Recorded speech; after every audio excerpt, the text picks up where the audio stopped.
So once I've gotten the blank, okay, which you saw in the first part, the next thing is the profile, and that's a secret. But I'll show you little bits and pieces of it. There's really no secret to it, guys.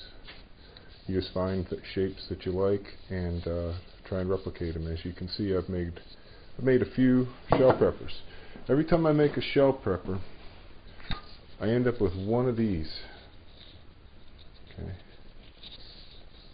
And I guess I started saving these at the end of January or beginning of February or something. But I don't know if I can pull these out because I jammed them in there. But there's these little drawers just full of these. There's like 30 or 40 of these little guys. And what it does is it's kind of like a little memory chip for me. It shows me the species, shows me how wide it was, shows me the colors, shows me how many of them I've made. Lots of them. Some of these are really pretty. Maybe I'll figure out some jewelry to make with these, you know? But anyway, let me get back on to profiling this. The first thing I do is I want to make the thing as true as possible all the way around all 6 sides. Get into a nice block, which I do on the sander and whatnot. And then I trace my profile and cut it out on the bandsaw. Like that. Just trace it out.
There's a peculiar odor when you mill it, cut it, hand it.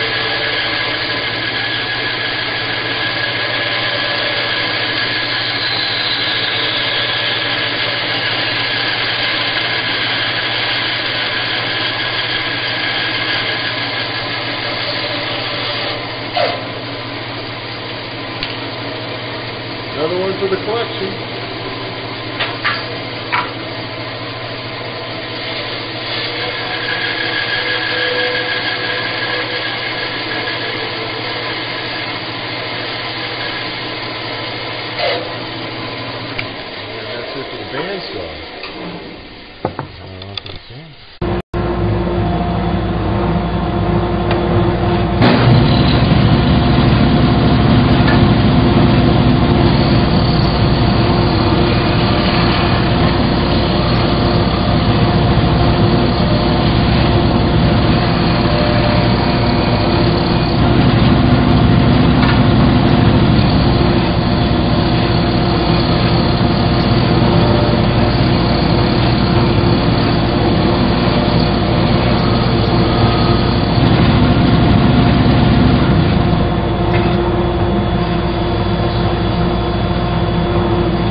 Lots and lots and lots of noise tools all the time. Lots of noise in my shop. Got some final sanding to do. A little profiling there to do, which will take out the sand in 2 seconds. But you can see why I like using exotics. Because you can't get wood like that in Mount Pilot, Andy.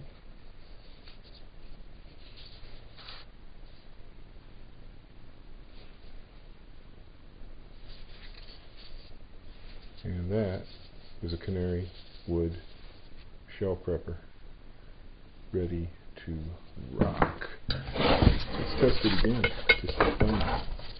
Now we've got it all beautified. Make sure I'm in frame here. Oh yes, yes I am in frame.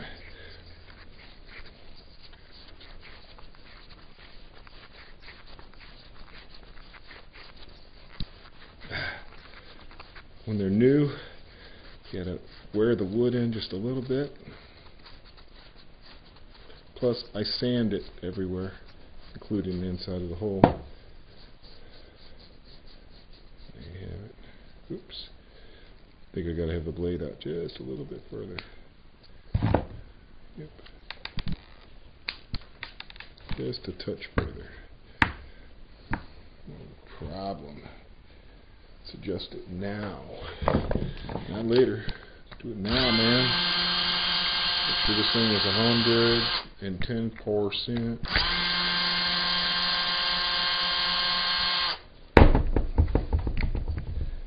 Yeah, the blade slipped down. Yes, sir. Gotta get your blade alignment just right, sonny. I won't cut your shell, you know. Piss you off. You're all pissed off, sonny. Get out your screwdriver. And adjust your shell pepper,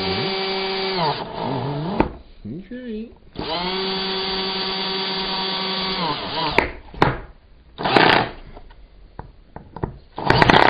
Right. Don't be a booger.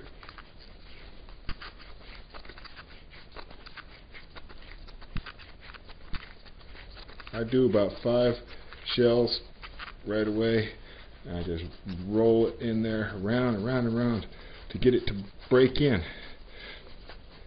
You don't have to do this, because I do it for you, man. I'm doing it for you. Yeah, sure. And that's what you're looking for, you know. Put your shot in your hole. There's some gosh darn macro for you, son. In case you want to see what a shell prepper hole looks like. You ever looked in the shell prepper hole, son?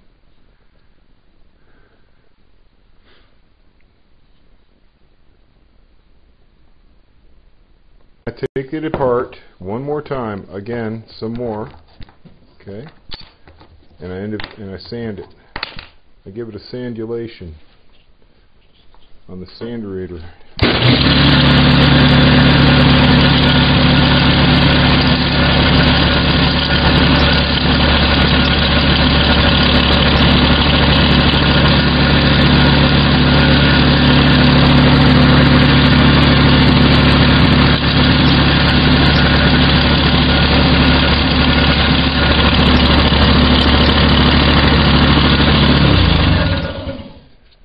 Then I give it a good hand sanding with the 220.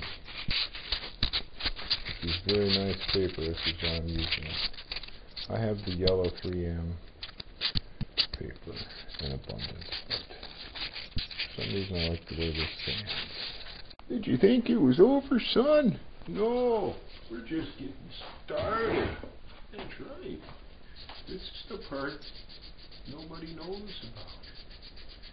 This is the part the druid does. Just gets into the wood, observes the grain. Very meditative, rubbing your wood, the privacy of your own shop. getting a good shine on it. Then you get to put your wood in a little envelope and send it to somebody else for them to smell and fondle and touch and use and handle. Very nice. That's why I go to so much trouble, man. Because this tool's going to last as long as you want it to last. So I want you to enjoy it every time you handle it, every time you look at it, every time you smell it, rub it, drop it on the floor, jump around and scream and yell. I want you to think happy thoughts, because I'm putting happy thoughts into my wood right now. I'm filling this wood with happy thoughts of shock